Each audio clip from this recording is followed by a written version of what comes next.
बात नहीं है माँ। क्या गरीबों की शादी नहीं होती? मेरे पिताजी ठीक भी हो जाएंगे और जल्दी मैं शादी भी कर लूंगा। गांव के एक पंडित जी हैं, वो तो हमारे बारे में सब जानते ही हैं। उनके पास कोई ना कोई ऐसा परिवार जरूर होगा जो हमारे घर में अपनी बेटी दे सके। मैं शाम को चाय की टपरी पर जाऊंगा। वहां पर पंडित जी हर शाम को आते हैं। वहीं उनसे बात करके देखता हूँ। ठीक है बेटा। मैं आपके लिए काढ़ा बना कर लाती हूँ, उससे आपको थोड़ा आराम मिलेगा। मनोज मेहनत मजदूरी करके अपना घर चलाता था और अपने माँ बाप को पालता था। शाम के वक्त मनोज गांव में एक चाय की टपरी पर पहुंच गया। वहां पर गांव के कुछ और लौंडे पहले से ही बैठे थे। और मनोज भाई, क्या हाल चाल? बहुत टेंशन में लग रहे हो। अरे चाचा, अपने मनोज भाई को जरा एक मस्त कटिंग चाय पिलाओ। हाँ, बस 2 मिनट रुको, मैं चाय बनाता हूँ। पंडित जी भी आने वाले हैं। चाचा तो रुक जाओ। जब पंडित जी आ जाएं, तब हम सब एक साथ ही चाय पियेंगे। क्या बात है मनोज भाई, आज पंडित जी की याद कैसे आ गई? कहीं शादी वादी का इरादा तो नहीं है हाँ? अरे पंडित जी का तो काम ही यही है। वो कहीं ना कहीं से खोद के आपके लिए रिश्ता ले ही आएंगे।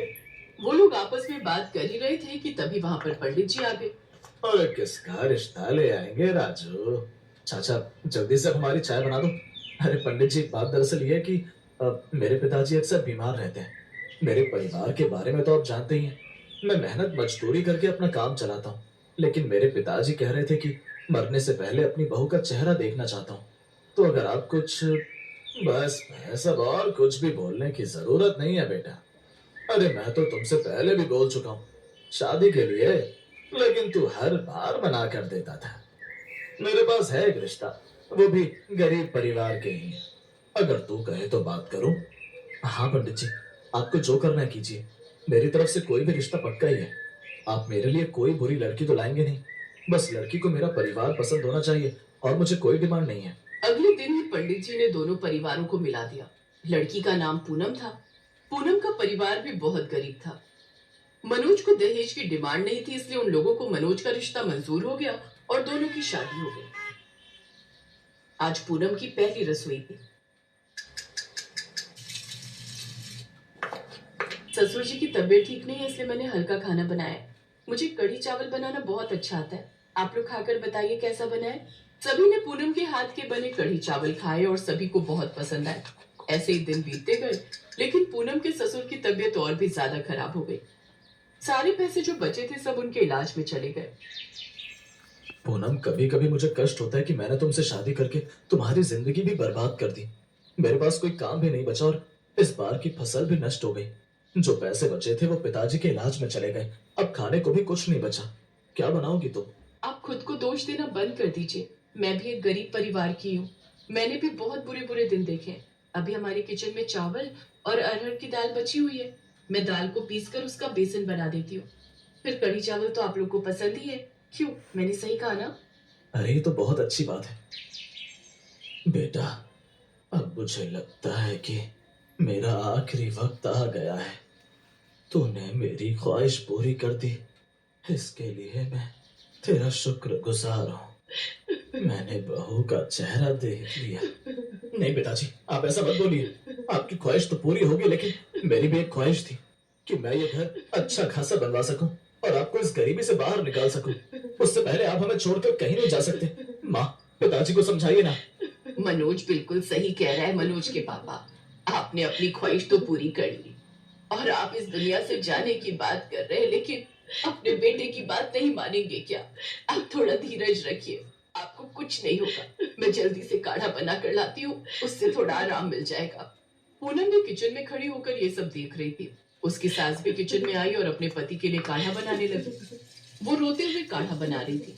सासू माँ, आप रोइए मत, क्योंकि हम रोते हुए अगर खाना बनाएंगे तो सामने वाले के अंदर वैसा ही असर भी होगा। आप खुशी खुशी काढ़ा बनाइए और ससुर जी को जाकर पिलाइए। मुझे पूरी उम्मीद है कि ऊपर वाला सब ठीक कर देगा। तब तक मैं जल्दी से कढ़ी चावल बना देती हूँ। बेसन बनकर तैयार हो चुका है। कुछ खाएंगे तो पिताजी ठीक हो जाएंगे, उन्हें थोड़ी ताकत मिल जाएगी। ठीक है बहू, तूने बिल्कुल सही कहा। पूनम ने कढ़ी चावल बनाए और सबसे पहले उसने भगवान को अर्पण किया। हे ऊपर वाले, मैं बचपन से तेरी पूजा करती आ रही हूँ, लेकिन मैंने तुझसे कभी कुछ नहीं मांगा, ना ही अपने लिए और ना ही अपने मायके वालों के लिए। लेकिन मैं पहली बार अपने ससुराल वालों के लिए कुछ मांग रही हूँ। हमारी गरीबी खत्म कर दीजिए और सबसे पहले तो पिताजी को पूरी तरह से सही कर दीजिए, ताकि मनोज जी अपना सपना पूरा कर पाए। जैसे ही पूनम ने कढ़ी और चावल भगवान को अर्पण किया, वैसे ही कढ़ी से आवाज आने लगी। मैं तुम्हारी प्रार्थना और तुम्हारे प्रेम से बहुत खुश हूँ। अब ये कढ़ी चावल कोई साधारण कढ़ी चावल नहीं रहे, बल्कि भगवान के आशीर्वाद से जादुई कढ़ी चावल बन चुके हैं। पूरी तरीके से स्वस्थ हो जाएंगे और उसके बाद अंत में थोड़ा सा कढ़ी बचा लेना और पूरे घर में छिड़क देना। उसके बाद कढ़ी की हर एक बूंद सोने में बदल जाएगी, जिससे तुम सबकी गरीबी खत्म हो जाएगी। लेकिन उसके बाद मेहनत करना कभी बंद मत करना, ऐसा अपने पति को भी बता दे। क्या ये सब कुछ सच है? क्या सच में परमात्मा ने मुझे आशीर्वाद दिया है? अब उस कढ़ी चावल से आवाज आनी बंद हो गई। पूनम भगवान को पुकारती रही, लेकिन अब भगवान ने उसे कोई जवाब नहीं दिया। फिर पायल ने तुरंत ही मनोज को बुलाया और उसे सारी बात बताई। पूनम, हो सकता है भगवान तुम्हारी भक्ति से खुश हो गए हो और तुम्हें आशीर्वाद के रूप में ये जादुई कढ़ी चावल दिए हो। सबसे पहले पिताजी को एक कढ़ी चावल खिलाते हैं, हो सकता है ऊपर वाले का आशीर्वाद सच साबित हो जाए। आपने बिल्कुल सही कहा। मनोज ने अपने हाथों से अपने पिता को वो जादुई कढ़ी चावल खिलाए। गजोधर ने जैसे ही वो जादुई कढ़ी चावल खाए, वैसे ही उसके शरीर में एक ऊर्जा दौड़ गई। वो पूरी तरीके से ठीक हो गए। यहाँ तक कि गजोधर अपने बिस्तर से उठकर इधर उधर टहलने भी लगा। सब लोग ये देखकर हैरान रह गए। मनोज बेटा, अब मैं पूरी तरीके से ठीक हो चुका हूँ। मैं अपने आप को बहुत स्वस्थ महसूस कर रहा हूँ। मुझे लगता है भगवान ने सच में हमारे लिए साधारण कढ़ी चावल को जादुई कढ़ी चावल बना दिया है।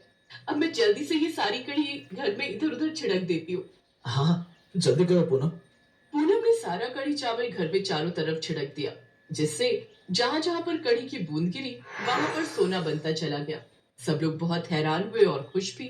अरे बहू, ये चमत्कार कैसे हुआ? मनोज ने सब कुछ अपने माता पिता को बता दिया। उसके बाद मनोज ने सारा सोना इकट्ठा किया, उसे बेचकर अपना एक घर बनवाया। सोने का कुछ हिस्सा बचाकर उसने भगवान की सोने की ही मूर्ति बना दी। पूनम, आज मुझे पता चल गया कि अगर सच्ची श्रद्धा और भक्ति से ऊपर वाले की प्रार्थना करो तो वो जरूर सुन लेता है और कोई ना कोई चमत्कार जरूर करता है। ये सारा कमाल तुम्हारी जादुई कढ़ी और चावल का है। आज हमारी गरीबी खत्म हो गई और ससुर जी भी पूरी तरह से ठीक हो गए। अब इस गांव में या आसपास जितने भी गरीब और परेशान लोग होंगे, उन सबकी हम मदद किया करेंगे। तभी ऊपर वाला हमारी मदद करेगा। बहू, हम धन्य हो गए तुझे पाकर। उन लोगों ने बड़ा सा घर बना लिया और इस तरह अब वो लोग अपनी जिंदगी खुशी खुशी बिताने लगे।